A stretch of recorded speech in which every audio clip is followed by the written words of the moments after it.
The views and opinions expressed on any program are those of the producers and/or the persons appearing on the program, and do not necessarily reflect the views and opinions of FRC Media, Bristol Community College, or the City of Fall River.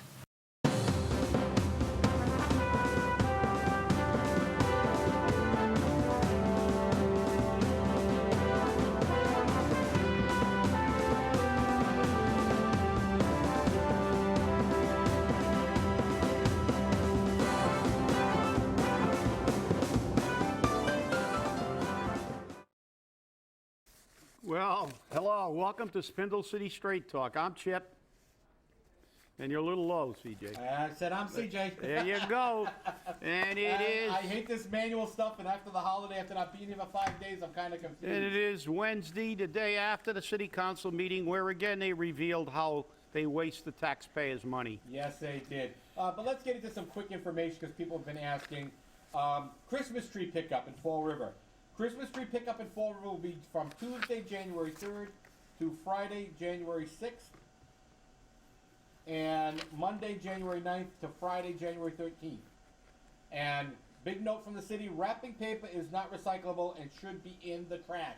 And that's because we're cheap. And for those of you who didn't know, the mayor has passed an amnesty after your trash got picked up for purple bags and recycling, so there will be no fines applied until Tuesday, January 3rd. Yeah, and since we haven't collected a dime from the purple bags ever, what happened to our budget? So the entire budget that was voted on is crap because the purple bag, money was part of the part of the projected budget. So again, let's face it.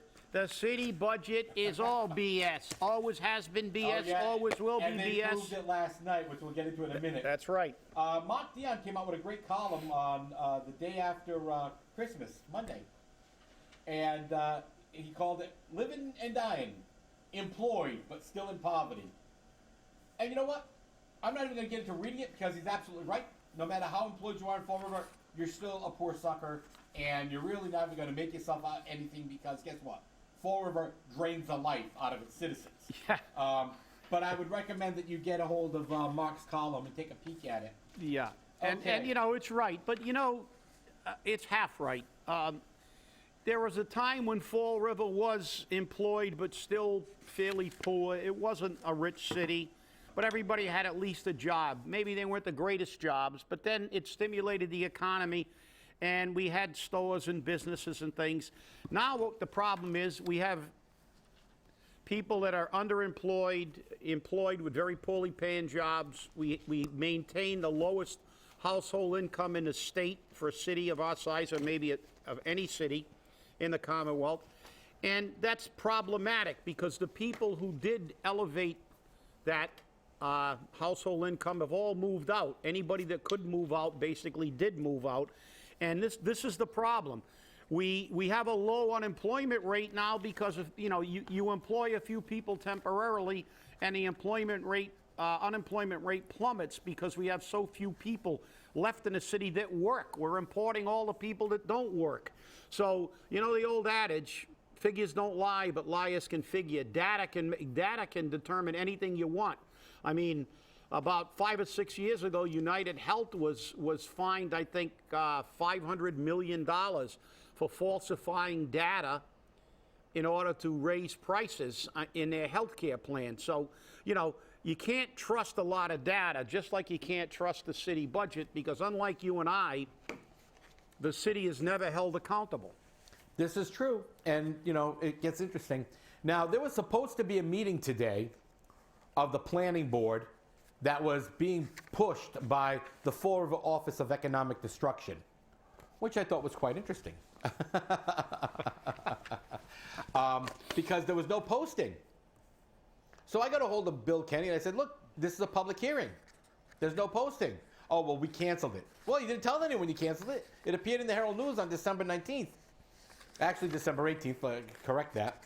And they we're going to have a public hearing on making the south end the new market rate housing area because they wanted to have that declared an economic development zone. And, you know, it gets to be very interesting, or what they call the South End Housing Incentive Zone. Now, this doesn't benefit the property owner. This doesn't benefit, you know, mom and pop who have a single family. No, this benefits people who want to stick in more market rate housing. Uh-oh, wait a minute. Big lie. Lie alert, lie alert, lie alert. Here's the big lie alert. I'm going to read you something out of a report recently released. On page 62, right at the top, where it says third, Fall River's low rents and property values have contributed to an environment in which market rate development is financially infeasible without a developer or tenant subsidy. And what does tenant subsidy mean? Low income housing. Well, look, forget about that. What do these people know? Fall River will continue to build, and the well-connected people will build these buildings, and it's like Kevin Costner, you know, build it and they will come. You know, they'll all the ghosts will play baseball. Well, the ghosts of welfare past will all inhabit these things, and they'll get state subsidized rent, and then all make plenty of money. And what will happen? Nobody wants to come to the city of Fall River because it is wall-to-wall welfare and wall-to-wall crime, and it is the most depressed city in maybe the entire nation. We're in the top 5 in every category about That's work. bad. So, and then these fools, you know, they spin their myths and try to determine, you know, try to convince the people that, oh, you know, make it here. Make what here? Market rate housing? No, poverty. Let's face it. You know, government is BS to begin with on all levels. But Fall River is the absolute prototype, the epitome of the most incompetent, corrupt, and indecisive government. We saw last night's council meeting. They asked how much money they had for money that was supposedly earmarked. And they spent. They spent some, but they said, how much money do you have? What was the answer? Nothing. Zero. Now, taxpayer, resident of Fall River, watch that meeting. That money was already supposedly there to do the work. Right. It's gone. The work has not been done. And what was their answer? We're going to look for CDA money. We're going to look for other money. Well, we already paid for that. The taxpayer already gave you money. That's right. You bunch of thieves. Gets better, though, because what happened to the 283 for the Bank Street Armory? Well, again. You know, they go before the council with these grandiose plans, and then the Clowncil turns around and says, oh, what a great idea. Yeah, we need that. Oh, we got to renovate this. We got to renovate that. And what do? We pay. We bond. We pay again. Now we want to rebond for things that we've already paid for. How many times are you going to ask the taxpayer to give you money? You know, when you go to the bank, when I go to the bank, if I tell the bank, hey, look, I want to get an extra $100,000 for this big renovation on this property I own, and I've already earmarked $200,000 of my money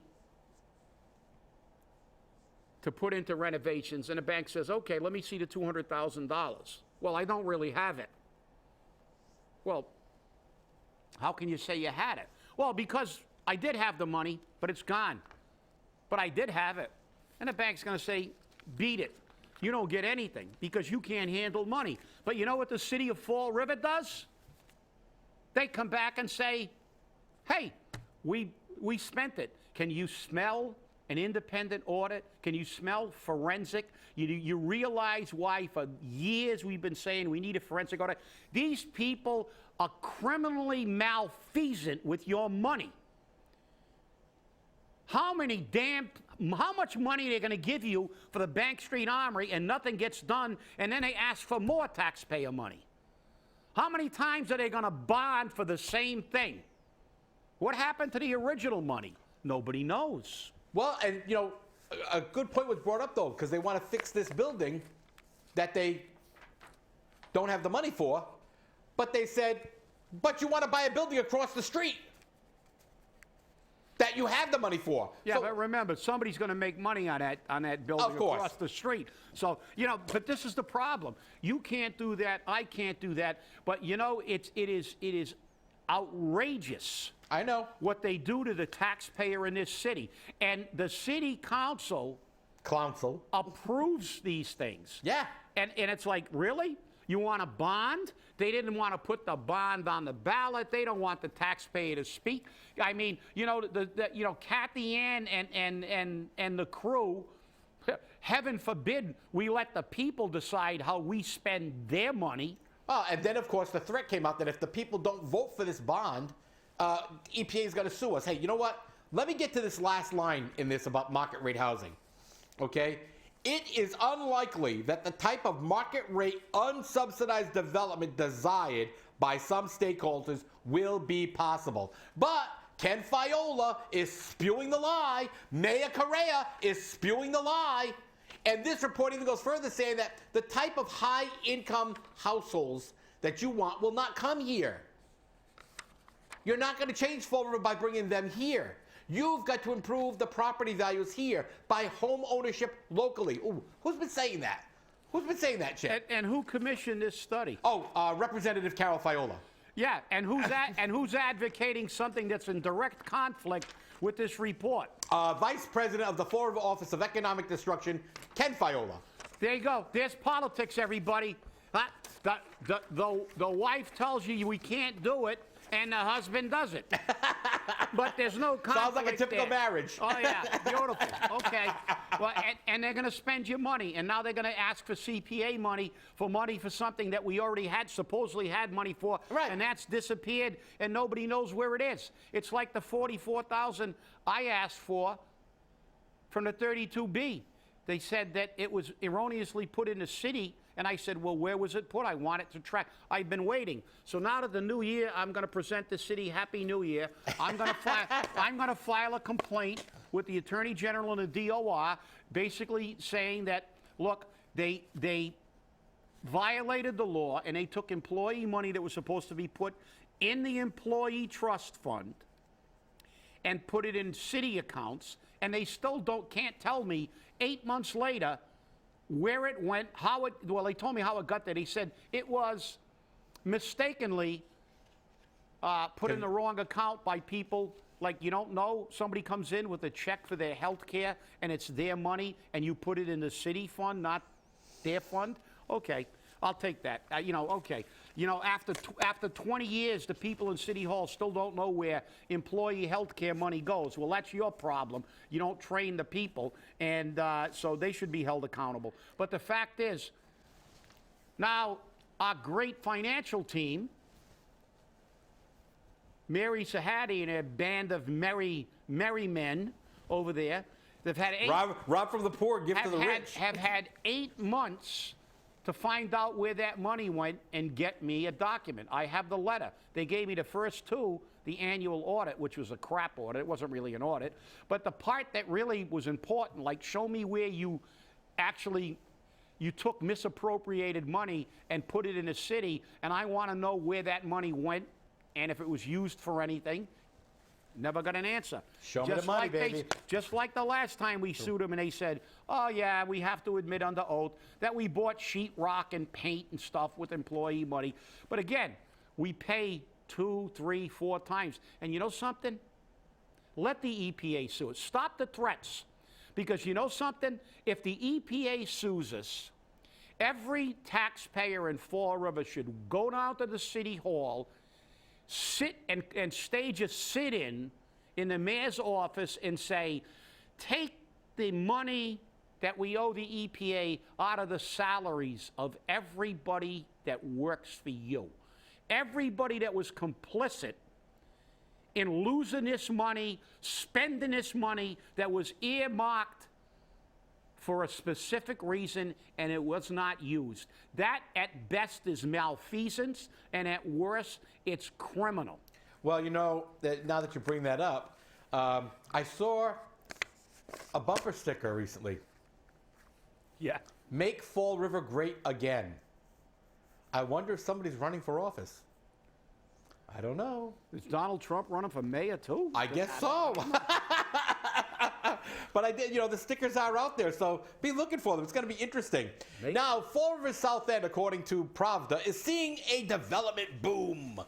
Okay? And, you know, But read the beginning of the article. I don't, it's not quite a boom yet, but there's definitely a snap, crackle, and a pop. Yeah, well, let me tell you something. This speaks about, you know, some of the big movers and shakers, or people who think they're movers and shakers at Fall River, like, you know, the Carums, and, you know, the Shaw's Market's still vacant, but we've got some high, you know, value property people. And then you've got Mr. St. Pierre. He has 2 small storefronts over there in the Carum properties. But I think one of the things that, you know, recently came out was that the Harbor Mall project, now called South Coast Plaza or whatever, Marketplace or whatever they're going to call it, may be in violation of the law. And I think we spoke about this briefly. That used to be a dump. I think you remember it being a dump, Chip, don't you? Oh, I definitely remember it. The Flaming Dump, it used to be called. Because Firestone used to dump everything there. Molten rubber, chemicals, and whatnot. And before the law said you had to clean it up or cap it in a certain way, they did it with topsoil and then asphalt. And when the laws changed, they were always told, do not break the asphalt. Do not pull it up to put new asphalt down. Do not dig into the ground. Well, Callahan has been cited several times. Callahan's the contractor that's handling this several times by the state and EPA for hazardous violations. And I'm looking for the test bores on the property, which should have been pulled. And so far I can't find them, but I will continue my search. But it's going to be interesting because I guess there was an eruption of some type in the lot over by the Staples, and they now put fences around it. And somebody said that was possibly because of a shifting of the items contained underneath the parking lot and caused ruptures in the gas and poof. So if that is the case and nobody's doing anything about it except putting a fence around it and hoping that they can put some asphalt down real fast, but guess what? It's the winter, you can't do it. You know, you may get a cease and desist order, because if you get a cease and desist order, you may have to take down everything you started putting up, including the foundations and the pilings for Market Basket. So guess what? You might be in trouble. And you know, CJ, you're right. And unfortunately, they can be as upset as they want. We try to, you know, call them as we see them. And, you know, the disenchantment with mainstream media, and people are getting very upset because they know that they're no more than propagandists now for whomever they, you know, is paying their bill. Now, you know, I know that the Herald News does not like you referring them as Radio Pravda. No, that's WSCI. The Herald News is just Pravda. Pravda, okay, not the Radio Pravda. Mm-hmm. Well, it's you know, it's the same thing. But it's a propaganda station. So and you know, look at this article. Market rate housing, you know, a boom. You know, it could be a boom, and it's talking about market rate housing. And then you look at this. Tell me this isn't propaganda. Of course it is. This isn't trying to convince you that this is a good thing. When we just read from the report that Fall River's low rents have contributed to an environment in which market rate housing is financially infeasible without tenant subsidies. So it's like they commissioned the report by people who look at the real picture, the economic environment. They look at the city. And they pay can read the $50,000 for it. reports. They, you know, they don't see the bustling metropolis that some of our councilors see, the thriving metropolis that it's booming again. More market rate housing for a city with that has the lowest household income, has almost a quarter of its population living below the poverty level. This is out and out propaganda. This is attempting to convince you. This is spin. They're telling you that this is a good thing, when they said this stuff doesn't work. It hasn't worked. And it hasn't worked for, how old is Point Gloria? 30 years, 30 plus years. Okay. And that was Point Gloria, remember? It was going to be high end, Yep. not market rate, high end. With no balconies. And I knew the guy that bought the penthouse apartment. He was on the Fall River Regional Task Force with me. And a couple of years later, he was out of there like he had flames coming out of his derriere, because after a few years and they couldn't sell any of those high-end units, guess who moved in? Subsidized housing. And he was paying top dollar for a penthouse apartment. And we've seen it. It doesn't work. Maybe you can sell $1 million condominiums in Las Vegas. Maybe you can sell $1 million condominiums in Manhattan. Even in Boston. Even in Boston. But, talk about not knowing your fundamental audience. They say play to your audience. They say you have to market a product based on the demographic. You don't sell $500 towels from Matuk in Fall River stores, because that's more than most people make in 2 weeks in Fall River. Right. And now we continue to talk about market rate. Do you know what market rate means? It means what the market is bearing in the state. Has anybody figured out that we have the lowest income in the state? The guys who wrote the report did. It doesn't take a rocket scientist to figure out that we can't afford market rate. When you go to when Fall River people go to a restaurant and they see an item on a menu and it says market price, don't buy it, because you don't have enough money to afford it. But that's the thing. This is propaganda. They've continued now. They just continue to promote this stuff when like I said, I didn't need this report to tell me that market rate housing doesn't work in Fall River. It's like, you believe me? Jazel, open up a hamburger shop on Purchase Street with the other 3 businesses that you're going to spend $1 million to fix the street up for. Open it up and sell $12 hamburgers and see how long you stay in business in Fall River when people don't have 2 nickels to rub together. As a matter of fact, have a little annex store that you can sell $7,000 Gucci bags and maybe Ferraris. And maybe you can have a Ferrari dealership down there too on Purchase Street. Let's see how long you stay in business.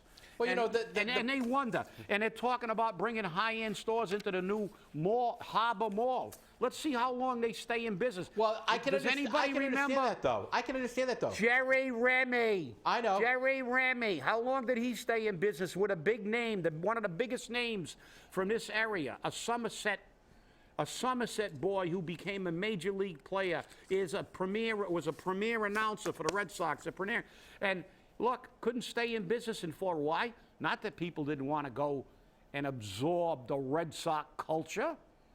It's because they can't afford a $12 hamburger. Right, and remember, that's market rate housing upstairs now. That's 103 units with no parking. And I spoke to planning about that. Now, if they get certificates of occupancy for that in violation of city ordinance, it's going to be very interesting. And by the way, that's going to become low-income housing. Contrary to what Aaron Kudo, Larry Kudo's son, started screaming, ranting, and raving at me about when I said this is going to become low-income housing, here's the report that proves it, Aaron. Here's the report that proves it.